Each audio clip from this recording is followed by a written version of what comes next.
भाई जो गुरु बचन पे डट गे, कट गे फंद 84 के। नबी मोहम्मद नमस्कार है राम रसूल कहाया, 1,80,000 को सौगंध जिन नहीं करद चलाया। ये आदरणीय गरीबदास जी महाराज जी हुए हैं, गांव छुड़ानी, जिला झज्जर, हरियाणा में। आज से लगभग 300 साल पहले इनको कबीर परमात्मा जिंदा महात्मा के रूप में मिले थे और इनका ज्ञान योग खोला था। उसके बाद इन्होंने दुनिया का सबसे बड़ा ग्रंथ और दुनिया का सबसे अनमोल ग्रंथ, 5वां वेद, सूक्ष्म वेद ग्रंथ साहिब लिखा, जिसमें 24,000 वाणियां हैं और पूरी दुनिया के सभी देशों की भाषाएं उसमें शामिल हैं। इस ग्रंथ से ये वाणी है, क्या कहा गया है? नबी मोहम्मद नमस्कार है राम रसूल कहाया, कि हजरत मोहम्मद जैसे नबियों को मेरा नमस्कार, हाथ जोड़ के उनको मेरा प्रणाम। जो राम रसूल कहाया, राम यानी अल्लाह। अब यहां पर एक डुप्लीकेट अल्लाह है और एक ओरिजिनल अल्लाह है। डुप्लीकेट अल्लाह है ये शैतान, ये काल, जिसको गीता में क्षर पुरुष कहा जाता है, जिसको ब्रह्म कहा जाता है, जो सबको भ्रमित करके रखता है धर्म के नाम पर, ज्ञान के नाम पर, भक्ति के नाम पर। तो हजरत मोहम्मद कौन से राम के रसूल कहलाए? उस ओरिजिनल राम, उस अल्लाह कबीर के नहीं, उस डुप्लीकेट राम, डुप्लीकेट अल्लाह, शैतान के। क्योंकि हजरत मोहम्मद के ऊपर जो कुरान शरीफ नाजिल हुई थी वो डुप्लीकेट अल्लाह, शैतान ने नाजिल की थी। ये आपको आगे पता चलेगा। तो कहते हैं नबी मोहम्मद नमस्कार है राम रसूल कहाया, 1,80,000 को सौगंध जिन नहीं करद चलाया। हजरत मोहम्मद ने और उनके शिष्यों ने कभी भी किसी भी जीव के ऊपर कोई करद नहीं चलाई। कभी उन्होंने बकरे नहीं काटे, मुर्गे नहीं काटे, किसी जीव की उन्होंने हत्या नहीं करी। एक बार उन्होंने अपनी शक्ति का प्रदर्शन करने के लिए अपने वचन से, अपने शब्द से गाय को मारकर जिंदा किया था। वो पूरी राम कहानी आप जी इसी पुस्तक के वीडियो नंबर 1 में देख चुके हैं। सतगुरु रामपाल जी ने आपको सुनाया है कि वो गाय भी हजरत मोहम्मद से जिंदा नहीं हुई थी। उन्होंने केवल गाय को अपने वचन से मार दिया था, लेकिन जब जिंदा करने लगे तो उनकी वचन शक्ति समाप्त हो गई थी।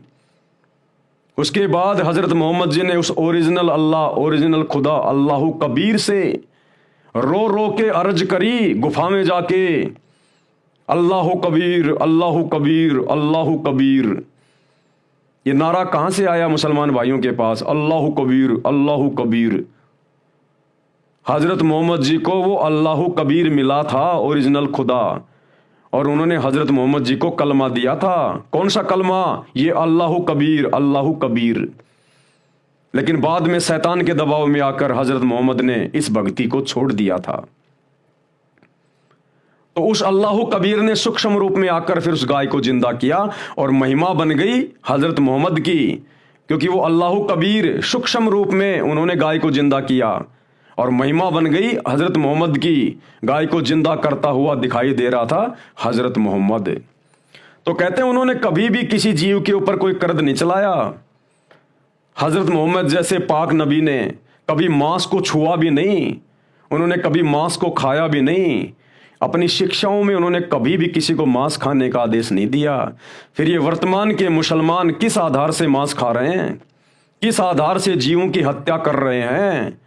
ये कैसे जन्नत में जाएंगे? ये तो दोजख की आग में जलने के काम कर रहे हैं। अरे तुम्हारे नबी ने कभी मांस नहीं खाया, कभी मांस को छुआ भी नहीं, और आज तुम हरी सब्जियों की तरह मांस खा रहे हो। तुम इंसान हो या राक्षस हो? तुम किस रास्ते पे जा रहे हो? नबी की शिक्षाओं पे जा रहे हो या शैतान की शिक्षाओं पे जा रहे हो? अल्लाह की रूह को काट के खा रहे हो।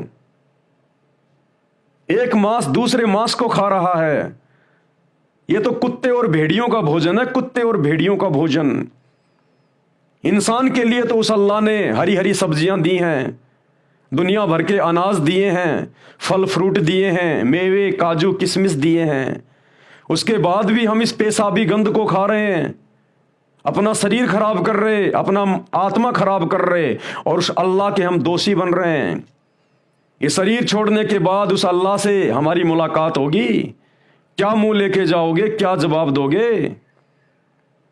जितनी हत्याएं कर रहे हो इनका प्रतिफल भोगना पड़ेगा नरक में, दोजख में। जन्नत की तो बात ही छोड़ दो। ऐसे कुकर्मी प्राणियों को जो जीव हत्या करते हैं, चाहे किसी भी धर्म का हो, उसको जन्नत यानी स्वर्ग के तो दरवाजे पर भी नहीं जाने दिया जाता, सीधा नरक में ठोका जाता, दोजख में।